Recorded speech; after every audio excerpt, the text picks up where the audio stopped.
Isa pong mapagpalang umaga ang sumating lahat. Welcome po sa ating programa, ang Almusal. Alamin muna ang salita ng Diyos.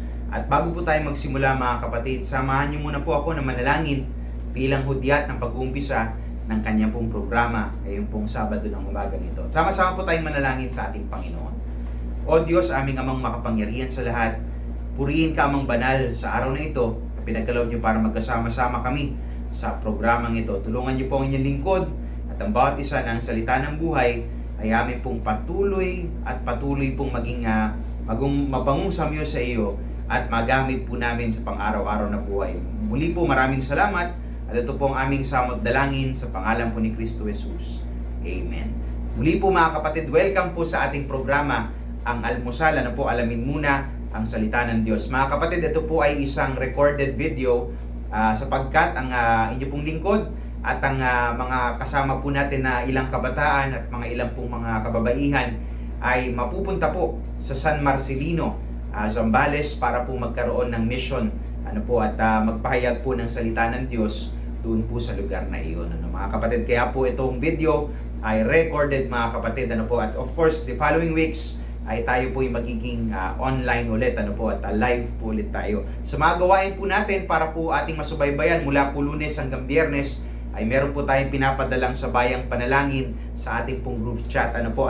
Thursdays po natin, ang aklat po ng mga taga-Galacia, ang ating pong pinag-aaralan, yan po ay every Thursdays at 7 p.m. Yung ating pong CYF, Christian Youth Fellowship, every Fridays at 6 p.m. Yung Almusal, ito nga pong programa natin, alamin muna ang salita ng Diyos tuwing Sabado alas 7 ng umaga, and our Sunday worship services 9 a.m. and 4 p.m. po sa araw ng linggo. Para po sa karagdagang impormasyon, please check our FB page, Community Church of Christ at Santa Rita. So muli po mga kapatid, welcome po sa ating programa. At tayo po ay magsama-sama po mag-aral at natigil po tayo patuloy natin pinag-aaralan ng aklat ng pahayag. At ang topic po natin ay nasa Pahayag chapter 6 verses 1 to 8. At ang title po nito, of course, yung apat po na horsemen, the four horsemen of the apocalypse. Sino po ba sila? Paano natin sila mas may explain pa ng further mga kapatid? Pag-aralan po natin ngayong araw na ito. So, bago po yan ay basahin ko muna po sa inyo. Kung meron po kayong mga Bibliyang hawak-hawak at tangan-tangan, sabayan niyo po ako magbasa. Ang gamit ko po ay ang Biblia version 2001. Apocalypse or sa Aklat ng Pahayag chapter 6 verses 1 to 8. Sabayan niyo po ako mga kapatid. Ang sabi po rito ng banal na kasulatan ay ito po. Pagkatapos ay nakita kong buksan ng kordero ang isa sa 7 tatak at narinig ko ang isa sa 4 na nilalang na buhay na nagsasalitang gaya ng tunog na kulog. Halika. Tumingin ako at nakita ko ang isang kabayong puti at ang nakasakay doon ay may isang pana. Binigyan ko siya ng isang korona at siya'y humayong lumulupig at upang lumupig.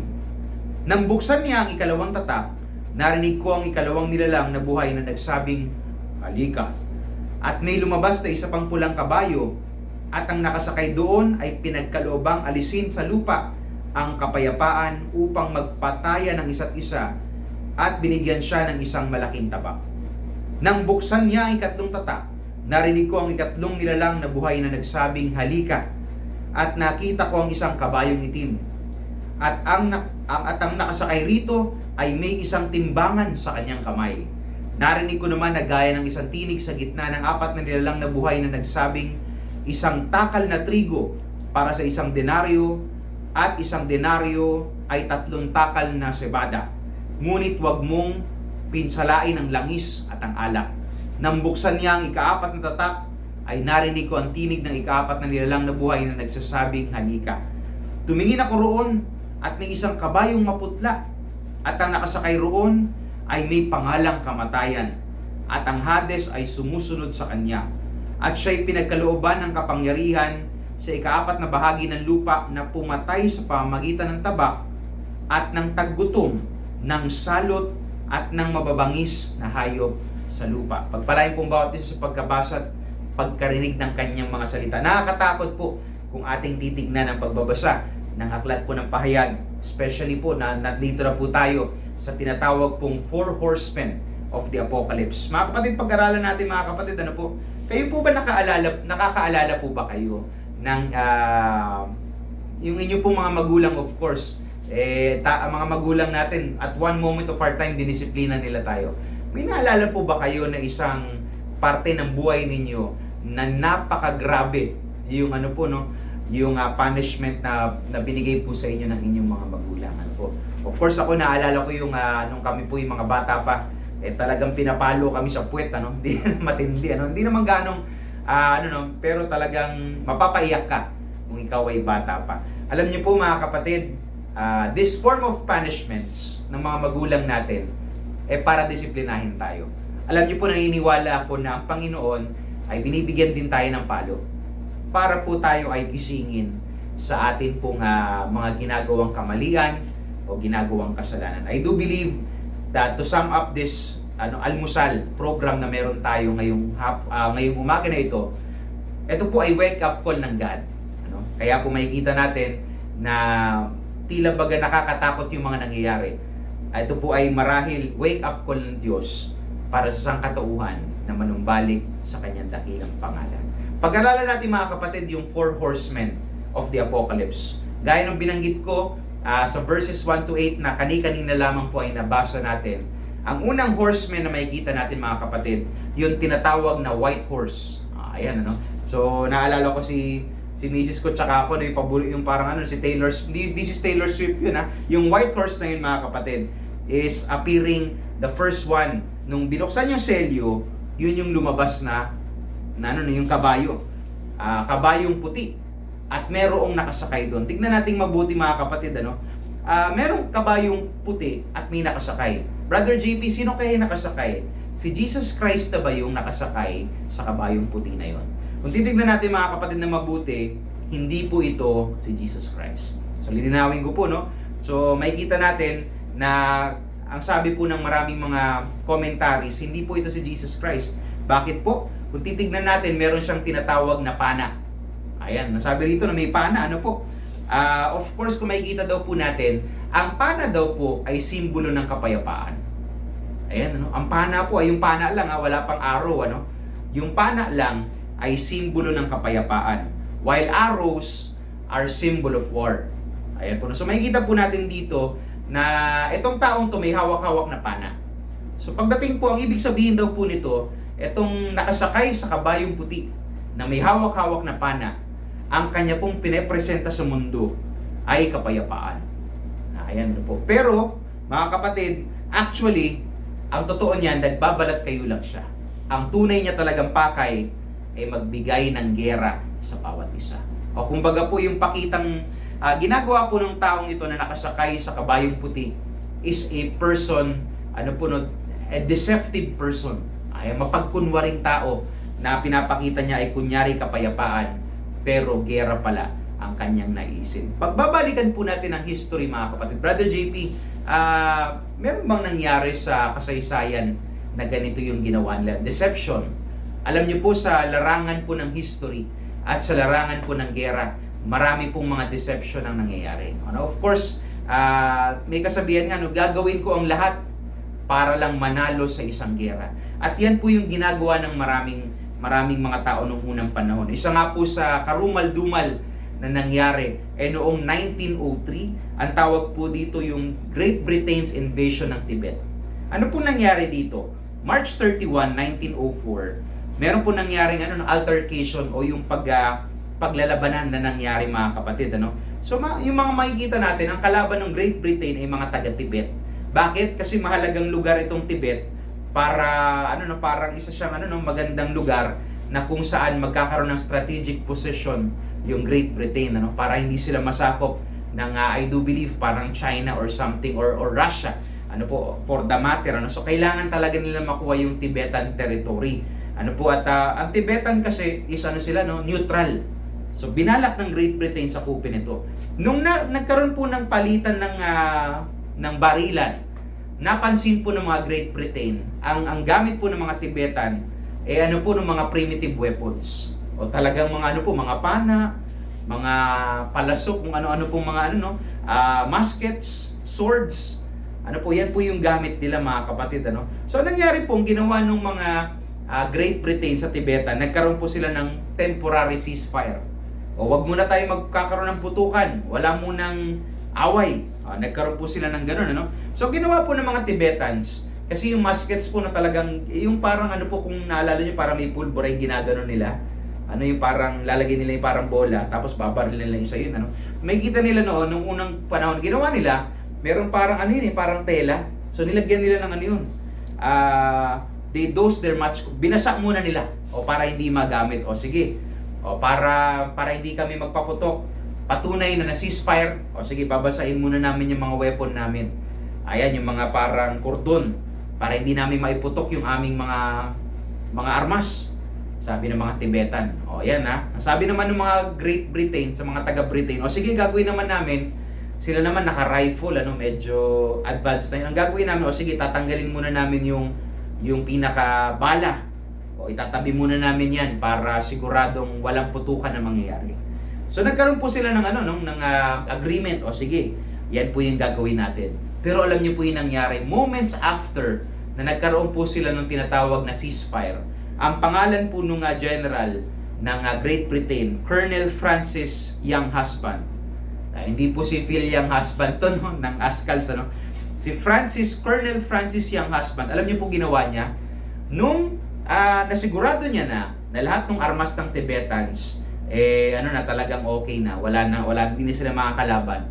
Ang ginawa niya, pinalagay niya ulit yung mga rifles ng mga soldier niya at isa-isang pinatay yung mga kalaban. Mga kapatid, walang laban at nakakalunos yung nangyari. Ang tawag nga po doon, hindi po yung gera, massacre ang nangyari. Massacre of Tuminchenko. Ano yung nangyari doon? 700 Tibetans were killed habang 12 lamang na British ang nasugatan. It ended in only 4 minutes. Brother JP, ano pong ibig sabihin ng inyo pong storya? Ano po, ito pong makikita natin na tao na lulan ng isang white horse. Ano po, siya po ay magbibigay ng kunyaring kapayapaan. Pero ang kanyang daladala ay giyera at masama. Mga kapatid, makikita rin natin dito na itong taong to ay meron po siyang suot na korona. Ang sabi po rito, binigyan siya ng korona. Pero ang titignan natin mabuti, ano po itong klase ng corona? Sa Bible po, meron po tayong dalawang klaseng coronang binibigay. Number 1, yung tinatawag na Stephanos. At yung number 2, yung tinatawag na diadema. Unahin muna po natin yung diadema. Yung diadema po, isa siyang uri ng corona that is fit for royalty. Ornate po talaga siya. Sinusuot lang po ito ng mga taong royalty. Hari ka man, reyna ka man, part ka ng monarkiya, ayan ang suot mo, diadema. Pero ang pangalawa naman po yung tinatawag na Stephanos. Ayan, Stephanos. Ang Stephanos po ay hindi po siya corona talaga, no? Siya po ay laurel leaf. Kung naalala niyo po nung Olympic Games, di ba? Nung unang, di ba syempre sinusuot natin medalya pero nung unang panahon pong sinusuot nila parang laurel. Dahon ng laurel lalagay po rito sa yun yung parang corona nila. At yun po yung sinusuot, Ang sinasabi po ritong koronang ibibigay doon po sa nakasakay sa puting kabayo, yung Stephanos. Ano po yung corona po na laurel lang. Ayan, ito po yung binanggit. Ang ibig sabihin po nito, temporary lang ang kanyang tinatawag na paghahari. Hindi po pangmatagalan ang paghahari na ito. Ang sabi po ng maraming mga scholars, this is the Antichrist. Ayan po. Ito po yung Antichrist na magpapakita. Of course, binanggit nga po rito in verses 1 and verses 2. Ang sabi po, man of lawlessness, the abomination, the cause of desolation, or the beast. May mga binanggit po na Bible verse ayon po sa 2 Thessalonica chapter 2 verse 8. Ang sabi po sa New King James Version, and then the lawless one will be revealed, whom the Lord will consume with the breath of His mouth and destroy with the brightness of coming. Binanggit din po ng ating Panginoon sa Matthew chapter 24 verse 15, therefore, when you see the abomination of desolation spoken by David the prophet standing in the holy place. So makikita po natin dito mga kapatid, Brother JP, nangyari na ba ito? Meron na bang Meron ba nangyaring event na ganito na dumating yung Antichrist at sinasabing abomination o yung tinatawag na talagang bibigyan niya dungis yung salita ng Diyos, bibigyan niya ng dungis yung banal na templo. Alam niyo po mga kapatid, kung titignan natin sa history, nangyari na po yung event na ito. Kailan po nangyari ito? 168 BC, ang sabi po rito, this was a past event by a Greek king, Antiochus IV Epiphanes. Ayan po, ang pangalan po niya, ang pangalan niya, isa siyang Greek king, Antiochus IV Epiphanes. Sino po itong, ang ibig sabihin, ano po yung ibig sabihin ng Epiphanes? Epiphanes means the presence of God. So unang-una pa lang, makikita natin itong taong to na si Greek king na si King Antiochus IV. Pinapakilala niya yung sarili niya na God or the presence of God. Ayan. So makikita natin, meron siyang pagka-antichrist kasi kinikilala niya yung sarili niya na Diyos. Ano po yung ginawa nito ni Epiphanes? Antiochus IV. Ang sabi po rito, ang ginawa niya pong kasuklam-suklam nung panahon po na yon, pumasok po siya sa sinatawag na Jewish temple. Pagpasok niya po dun sa Jewish temple, nakita niya po, ang ginawa niya, of course sa mga Hudyo mga kapatid, ang hindi katanggap-tanggap sa kanilang hayop ay baboy. Diba no? Biig, baboy talaga. Ang ginawa po nito ni King Antiochus IV, pinasok niya sa loob ng templo yung baboy. So pinapakita po rito na yung kawalang galang niya doon sa templo ng Panginoon, doon sa lugar na kung saan ginaganap po yung they slaughtered them and nagkaroon din po ng Maccabean revolt. Ayan nung 166 to 167 BC, they took back the temple and removed the profanity.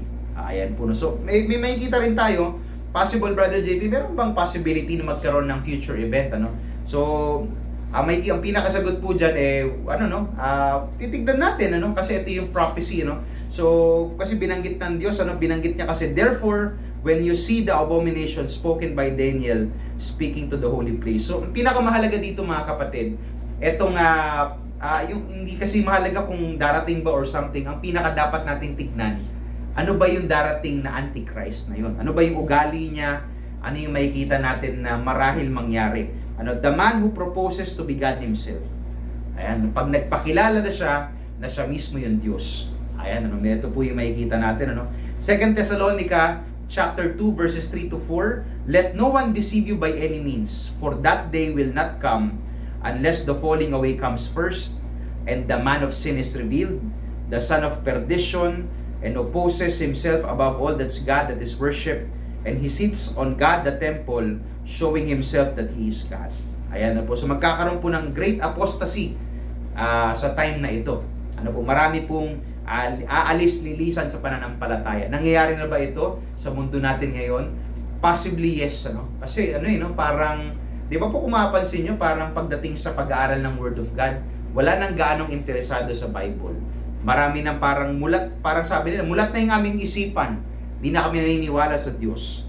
And the Antichrist will declare himself God. Ano po yung katangian nung tinatawag ni Antichrist nito? So makikita natin, of course, he will blaspheme God. Bibigyan na tawag dito? Sa Tagalog po talagang talagang babastusin niya.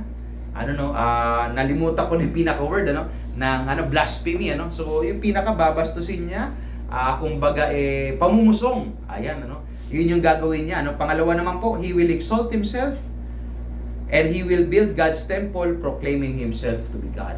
So gagawa po siya ng kanyang templo at siya'y magpapakilala ng Diyos. Ang sabi po sa Daniel chapter 7 verse 10, a fiery stream issued and came forth, and from and thousands ministered to them. 10,000 times 7 times 10,000 stood before him, the court was seated, and the books were open. Titignan po natin ang ugali po nitong Antichrist na ito. He will be a very charismatic leader. Ano pong ibig sabihin nito? Maraming tao magugustuhan siya. Ayan Pero of course, all of this are under the guise of deception. Mapagkunwari itong taong ito. Pero maraming matutuwa sa kanya. He can be somehow a political leader that will secure peace between Jews and Gentiles. Ayan po. So yan po yung maaaring mangyari mga kapatid. At of course, currently, parang ano pa, no, parang medyo malabo pa dahil may gera pang nangyayari, mga kapatid, sa ano po, no, sa Gaza border, ano po, at yan po yung sa Gaza Strip, na kung saan nag-aaway po yung Hamas tsaka po yung Israel, ano po. So yan po yung makikita natin, ano. So possibly he will be a political leader, and ayan po yung makikita natin. Many Jews will think he is the Messiah, and when Jesus returns, ano po, ayan po ipapakita talaga na siya yung Antichrist. Mga kapatid, ayun po yung sa white horse. Brother JP, ano naman po yung tinatawag na red? Meron naman po tinatawag na red horse. Ay, hindi po yan yung inumin, ano? Yung red horse po yung pulang kabayo. Ano po yung makikita natin? Red is a symbolism of color, of terror and bloodshed, unleashing of the sword. So makikita po natin dito, itong red horse na ito ay ano po, no? Magano talagang ibibigay niya yung yung tinatawag na pagpapatayan, at tatanggalin niya ang kapayapaan sa isa't isa. So magkakaroon ng gera, magkakaroon ng patayan, unleashing of the sword. Of course sa modern time natin, barilan, patayan. Ayan po yung posibleng mangyari. And we are experiencing it, nangyayari sa atin yan ngayon, So possibly, this is happening right now. But of course, makikita natin, these are all ang pinag-aaralan kasi natin dito, hindi natin talaga pinag-aaral. At nangyari ba to? Mangyayari ba to? We are just looking at the characteristics and specifics ng ng mga bagay na maaring mangyari sa panahon na ito. Next naman po yung tinatawag na black horse. Ano po itong black horse na ito? Itong black horse po na ito, ito po yung famine and economic collapse. Ayan, may binanggit siya dito, no? Ito po sa English, a quart of wheat for a denarius, a loaf of bread, yan po yung makikita natin, and do not touch the oil and wine.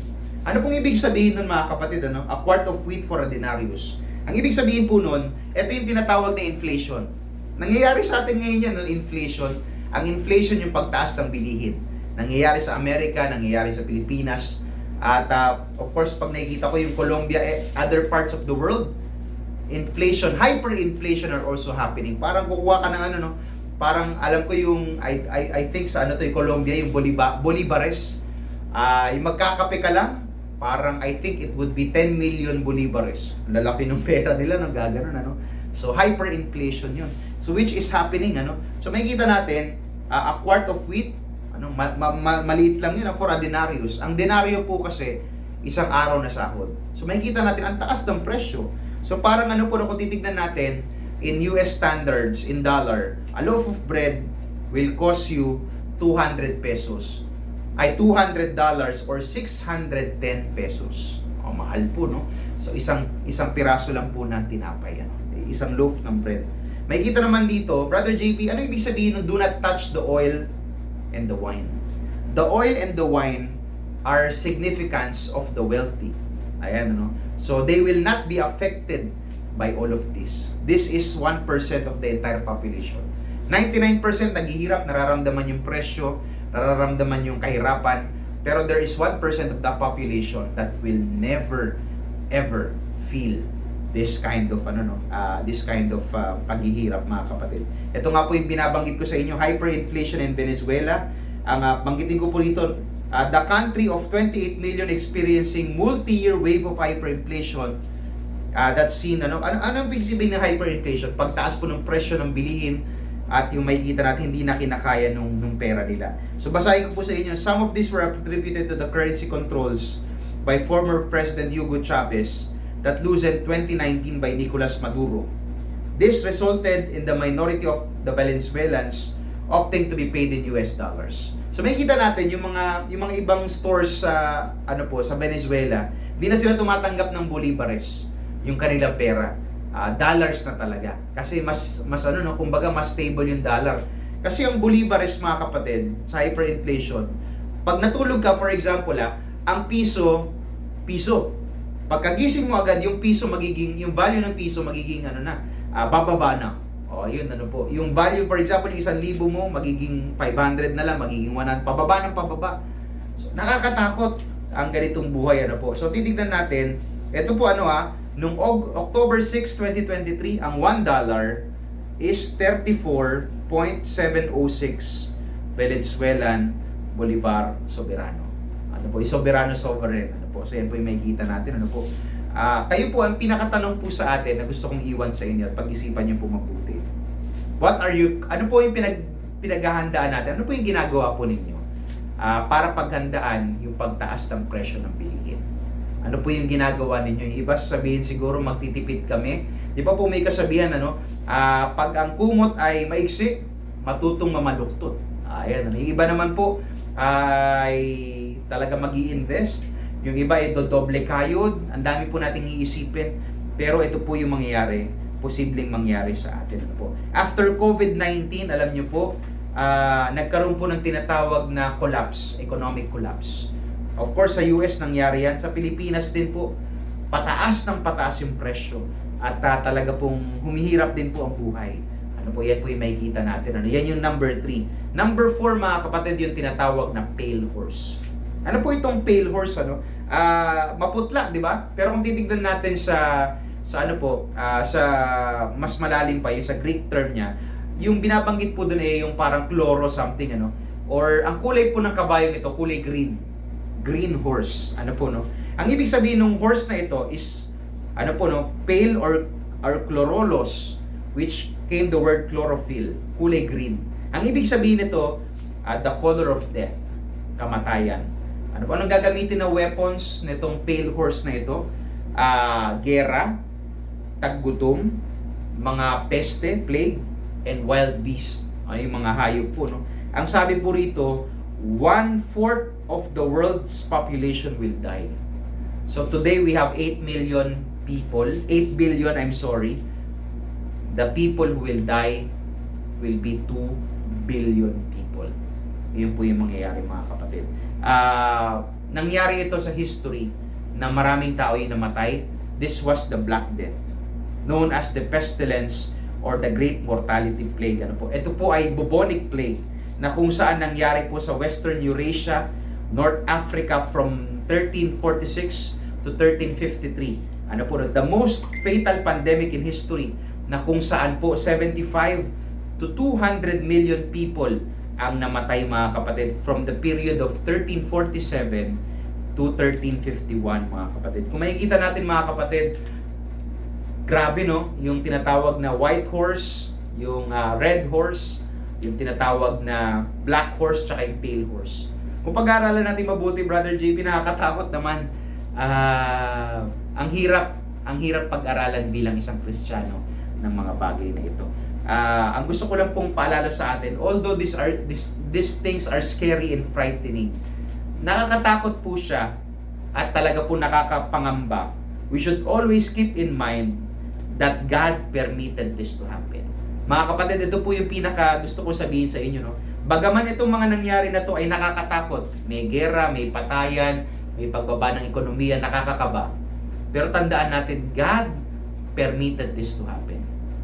And Diyos po yung, kumbaga, nag-approve, nag-okay ng bagay na yan. At ano pong ibig sabihin nito? God is in control of every situation. Ang sitwasyon natin sa buhay natin, maaring nakakaranas tayo ng paghihirap, nakakaranas namin, naririnig tayong gera, may mga pangamba sa maraming dako. Pero mga kapatid, huwag tayong mangangamba. Kasi kasama natin ang ating Diyos. Hindi niya tayo iiwan at hindi niya tayo pababayaan. And all of this must pass para patunayan kung gaano katatag yung pananampalataya natin sa Kanya.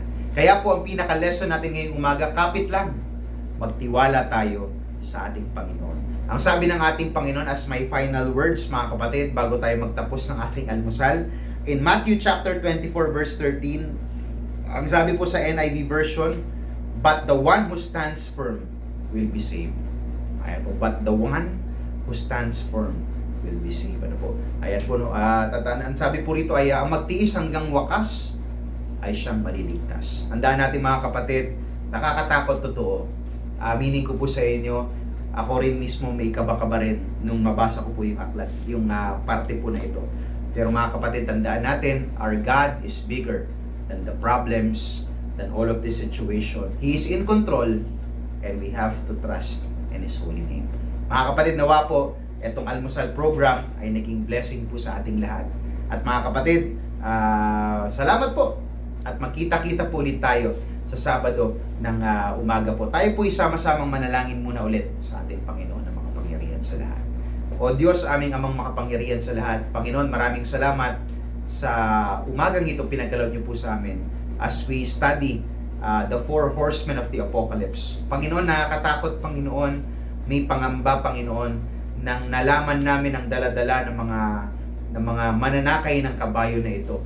Yung Antichrist, Panginoon, yung sa gera, Panginoon, yung pagbaba ng ekonomiya, at yung kamatayan, Panginoon, na kung saan maraming tao ang maaaring mamatay. Lord God, ang aming panalangin namang banal, bigyan niyo po kami ng pag-asa sa gitna ng takot na ito, na ikaw ang may control sa lahat ng sitwasyon at sa lahat ng bagay. Pagpalain niyo po mga kapatid namin sa Ibayon Dagat, ganoon din po dito sa Pilipinas. Kayo na po ang Diyos na manguna po sa kanila at gabayan niyo po kami sa maraming bagay. Ganoon din po ang Amang Banal sa mga gawain po namin na darating, ay kayo na po ang magpatuloy na mag-ingat po sa amin sa mga bagay na ito. Muli, Amang Banal, ay pasasalamat ang aming handog po sa inyo at kami po ipatuloy na lumalapit sa inyo na may puso mapagpasalamat at pagpupuri sa iyong dakilang pangalan. Muli, Amang Banal, itong aming samot dalangin sa pangalan po ni Kristo Jesus, sa tulong at gabay ng banal mong Espiritu Santo. Amen. Muli po, magandang umaga sa inyo and happy almusal.